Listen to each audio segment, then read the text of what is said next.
Hello, I'm Rob Walters, and welcome to another edition of Word on the Street.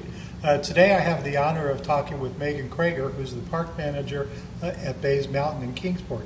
Megan, welcome. Thank you for joining me today. Thank you for coming. Appreciate it. So tell me a little bit about your background and how long you've been working here. So I've been working at the park for 8 years. Mm-hmm. I am a graduate of Central Michigan University, and I got my bachelor's degree in outdoor recreation and a minor in natural resources. So coming to Bays Mountain was almost like a natural fit, no pun intended. So right now we're in the Harry Stedman Farmstead Museum. Correct. Tell me a little bit about this building where we are right now. So this building was constructed around 1989, and it focuses on roughly around the 1900s, about family life on the mountain itself. So some of the apparatuses you see behind me were used at that particular time on the mountain. As people used to live, we used to have inhabitants here 100 years ago that lived on the mountain itself. And it tells the story about the farming aspect, what the inhabitants had to go through, what type of equipment they would have used, what does a one-room schoolhouse look like, because we have some historical documents that state that we had a one-room schoolhouse on the property itself at one point. So again, trying to bring some of that history and have it come alive here in the Farmstead Museum. So if anybody watching has never been to Bays Mountain, what are some of the must-see things? Oh my goodness, depends on how much time you have. Right. There are so many things one can do. So we have over 3,788 acres here at the park. So trying to get everything in one day is very, very interesting, depending on how much time you have. Yeah. If you only have roughly about an hour to 2 hours, I would suggest a hike along Lakeside Trail. Very popular trail. However, it does take you along the loop around the perimeter of our reservoir here. Our reservoir is 44 acres. If you don't want to hike, if you rather float, then you can take a barge ride, and you can see the reservoir from the barge, and that is a flatboat barge that we have. We have seats along with the canvas roof on it, and that program takes place roughly about 45 minutes. You can float around the reservoir. We talk a little bit about park history and some of the animals that we may see along our trip, depending on the time of year. So sometimes in the early spring, we may see osprey, possibly an eagle every once in a while, cormorants, and then we also, as we gravitate into the summertime, you will see great blue herons, deer, and their fawns coming up to the water's edge, getting a drink, eating the lily pads. And then sometimes we have a tendency to see we see turtles as well, and then we also have a tendency in the springtime to see sometimes otters. So you never know what you're going to see along your trip. Each trip is different depending on the time of day, the humidity outside, as to how many animals or what animals you're going to see. Fishing a lot? Fishing is allowed only from the dam, and we only have it during certain times of the year. You can go to our website for those specific times. 55 years of age or older and 16 years of age or younger can fish off of the dam. You can bring worms, but nothing else. No other live bait can be used off of the dam. So talk to me a little bit about you have some animals that we can see, and talk about those. Yep, so for the past 20 years, or actually more than that, for the past 30 years, Bays Mountain has had animals in captivity for a variety of purposes. And each year we expel upon the animals that we have in captivity. And a lot of these animals are what we call non-releasable, meaning that they've been imprinted either on humans or they have some type of physical disability that they cannot live 100% out in the wild without having some type of issue.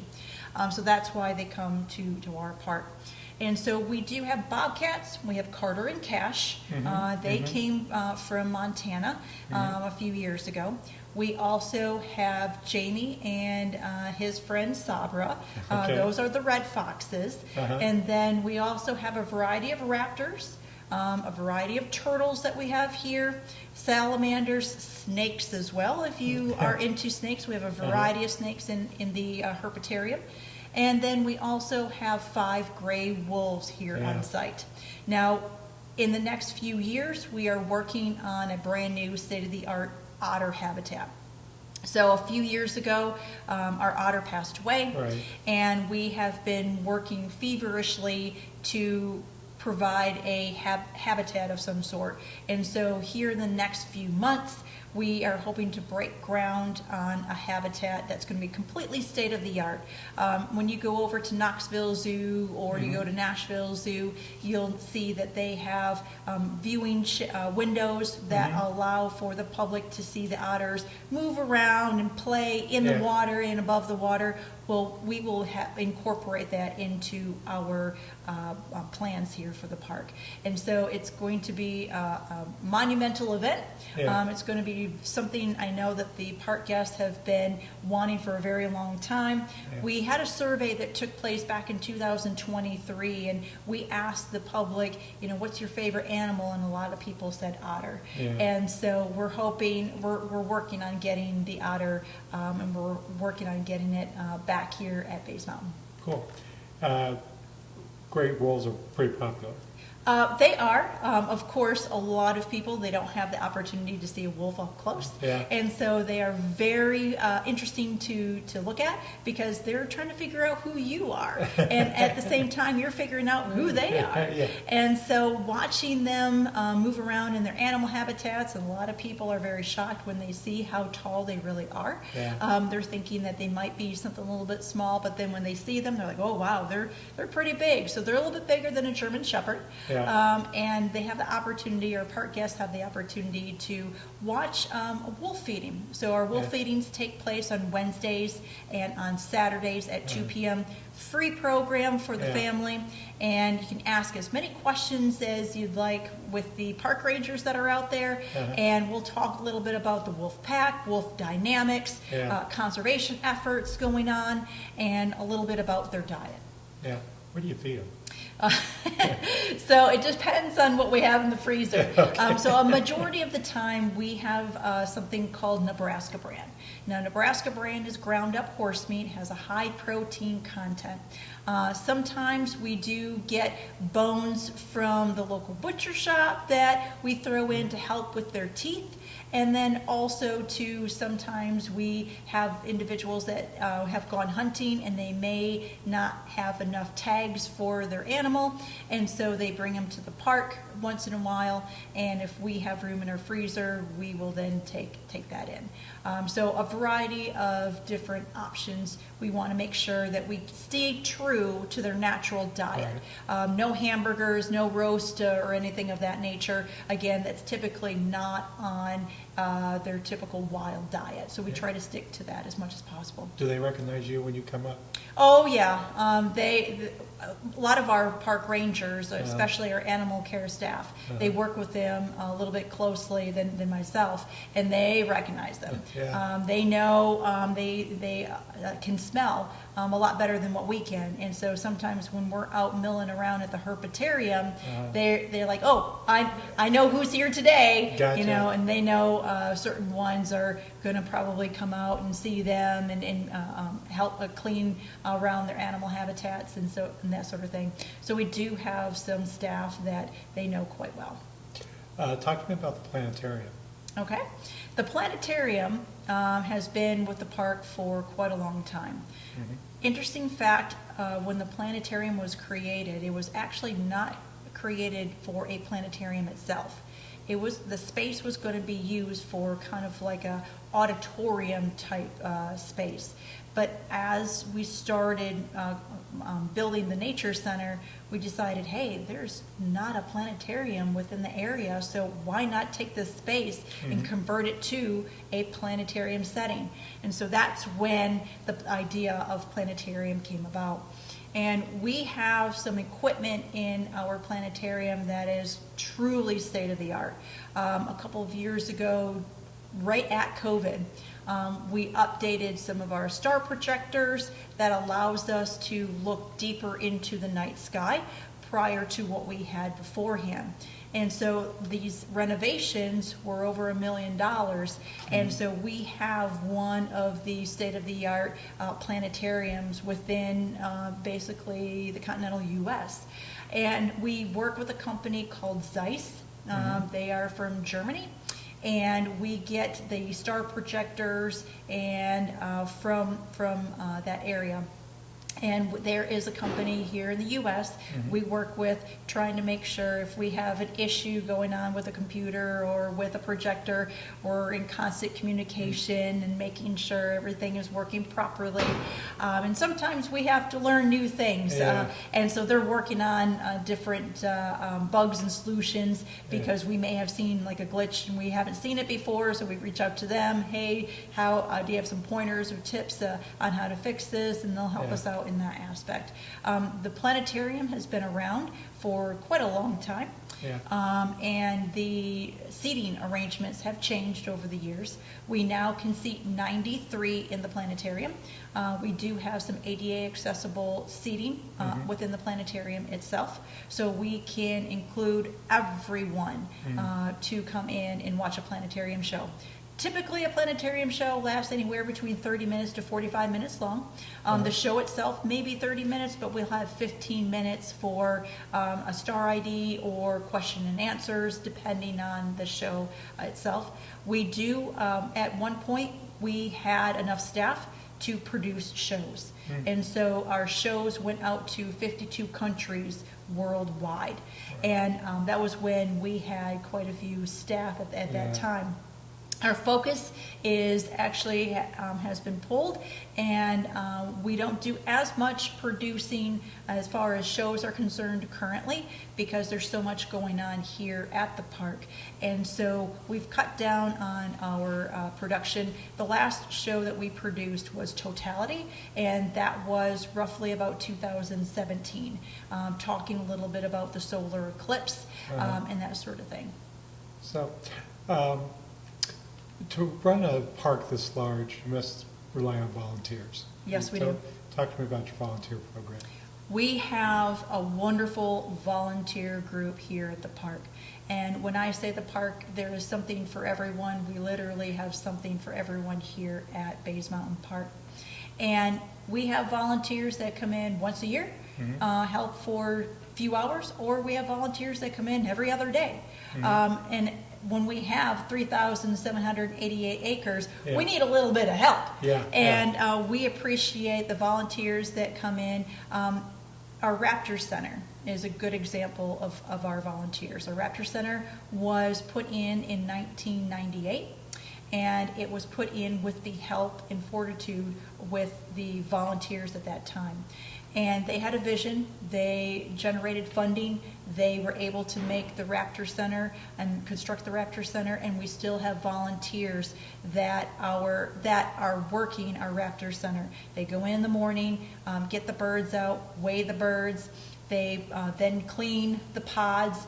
And so if we didn't have those volunteers, we would be in there doing that too, but at the same time we wouldn't be able to provide school group programs, because we would have to concentrate on the cleaning aspect of the Raptor Center. So volunteers are very important. They help us provide the conservation and preservation message, because sometimes we can't be everywhere within the park. And so having volunteers understand the ins and outs of the park, they can help answer questions that the general public may have about the raptors or any other animals that we do have at the park, or about our trails. We have tapped into the East Tennessee Hiking and Canoe Club. And there is a group of men and women that call themselves the Trail Gorillas. And they come out, they roll up their sleeves, and they look like a sack of potatoes by the end of the day. Because they work on some of the most tedious and back-breaking areas within our trails. We know that we have a lot of people that like to hike, mountain bike, run, jog, our trail system. And if it wasn't for the trail gorillas and the volunteers that help with the trail gorillas, our trails would be completely different looking compared to what they look like today. They will help us reroute the trails if we notice that there is a low spot and we need to shed the water off. They will come in and help us put in water bars. So they like to get down and dirty. Okay. They will maintain here and there, but that's a completely different group. But our trail gorillas, they have worked on Fire Tower Trail, putting in rocks and for rock steps and rerouting that trail so that it's a little bit easier to utilize. They have worked on Dolan Branch and making sure that it's a little bit easier to hike along. We had some old steps that were encased in old concrete that were chipping away, and so we took all that out and placed large boulders, meaning it takes 7 people, if not more, to move these things and set them in place to make sure that from now until eternity, we don't have to worry about those steps anymore. So again, we appreciate the time that our volunteers put in. We also have volunteers that will help us out with educational groups. Sometimes on the weekends we have what we call docents that will set up touch tables and talk a little bit about whether it's birds or whether it is about some of our mammals that we have here, and allowing the public to experience touch, pelts, and that sort of thing. So again, when we get called to do some off-site work at a local community fair or something of that nature, a festival, sometimes we have to call upon our volunteers because we don't have enough staff here to be in 2 places at once. And our volunteers are very important and help us talk about Bays Mountain, but at the same time to provide that conservation preservation message. How many employees? We have 13 currently full-time. Okay. Dog friendly? Yes. So we allow for pets to come in. They have to be on the leash, and I do say pets because I have seen cats on leashes here at the park. Okay. So we are pet friendly. The animal habitats, however, only service dogs are allowed within the animal habitat area.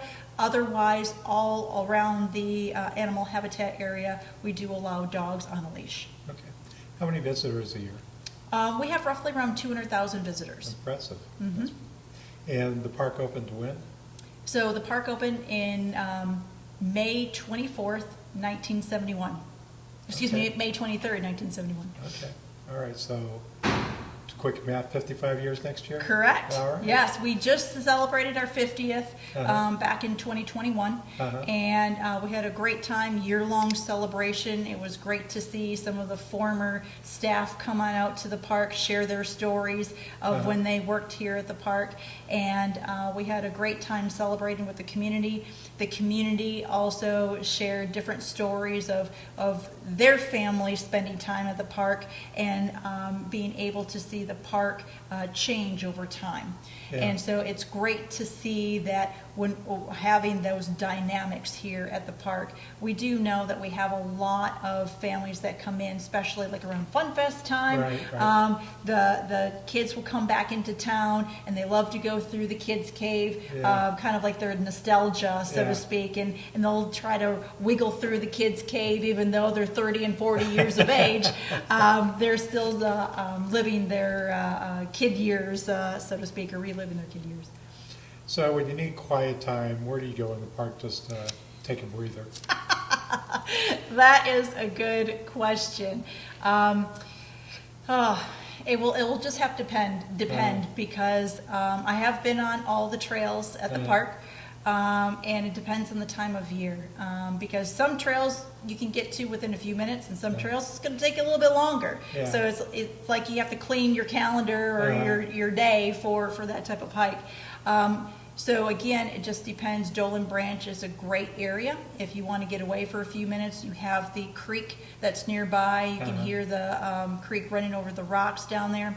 And then as you walk down towards the Eastman Cabins, down towards the bottom, the masonry work that took place back in the 20s and early 30s of how to elevate a cast iron pipe to get water out to the city of Kingsport, but make sure you do it in a gradual way so that you still allow slope to the pipe for the water to move through the pipe is amazing. That the structures that are holding this pipe up, the structure that they created at that time is still around today.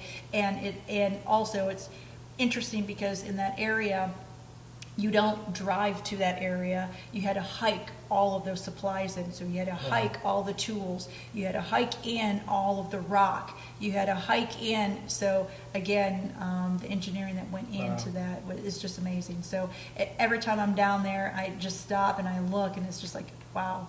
They were pioneers of their time. That's for sure. Well, I'll give you the last word. What am I missing? What else do you want to share with us?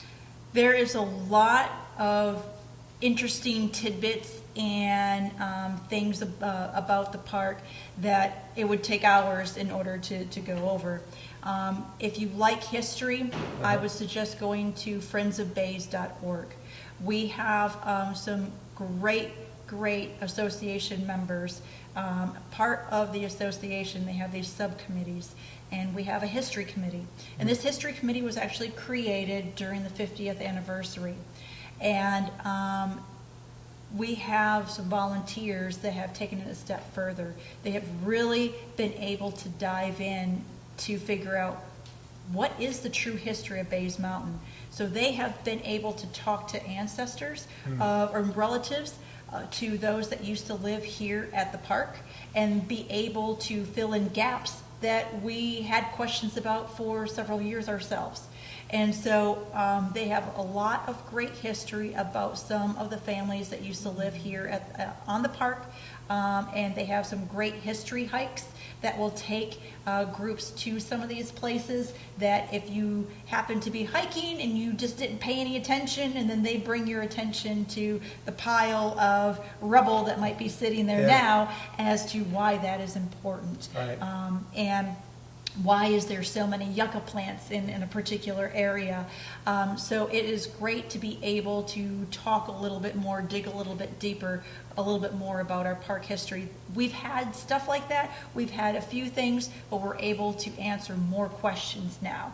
And so we appreciate the volunteers that have taken the time in order to bring those stories to life. Now, this particular fall,